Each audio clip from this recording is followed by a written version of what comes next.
Hello guys, ngayon gagawa pala ako ng munggo. Binigyan ako ni Sis Ginali ng munggo, so gagawa ko ngayon, magsabaw ako.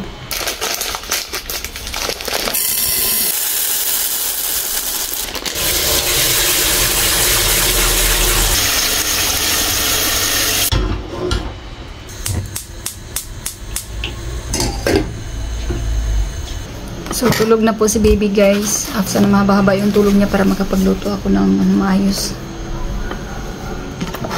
Kain po tayo.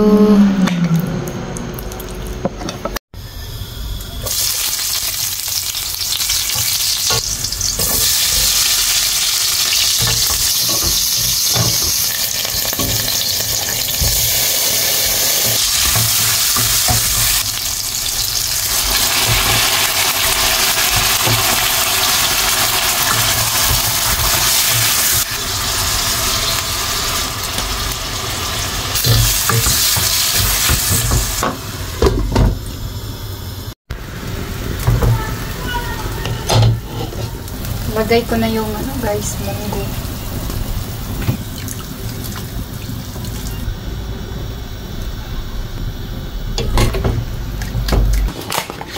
Hugasan lang natin tong spinach guys. Ito yung nilagay ko kasi wala akong ibang gulay.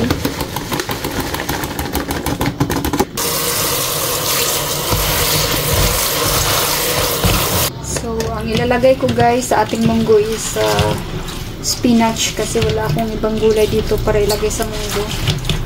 So, na-try ko na din to guys. Masarap naman siya kasi importante may gulay.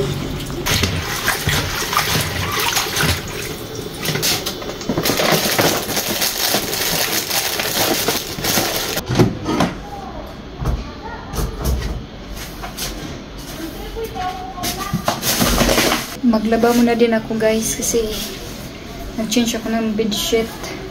Kasi si baby Matmat, inihian niya ng 2 beses.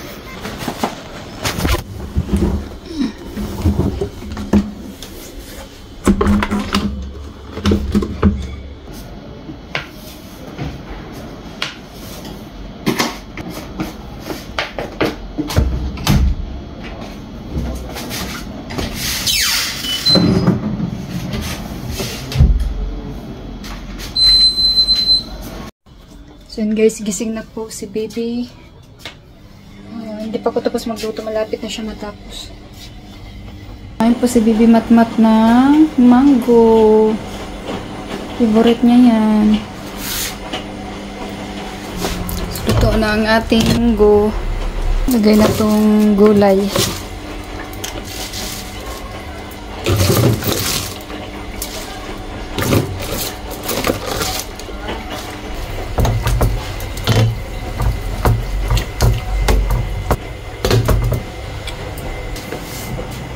Yummy! So, yan guys. Tapos na ang ating sabaw. Yan o. Yan na ang ating sabaw. Gusto nang bumaba ni Matmat. So, ito na guys. Pakainin ko rin si baby ng ng gulay. Para makakain siya ng gulay. First time ni baby kumain ito. Tingnan natin kung kakain siya. So, ayan guys. Sarap to. Baby Matmat naman. So, first time ni Matmat kumain ng spinach tsaka yung chicken. Kasi dati guys, may allergy siyang chicken. So, ngayon tignan natin. Kasi dapat 1 year old pa siya. Pwede kumain ulit.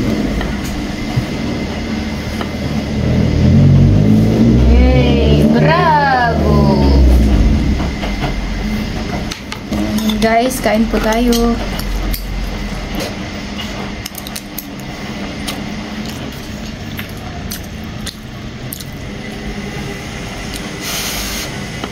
Nagutom na ako guys.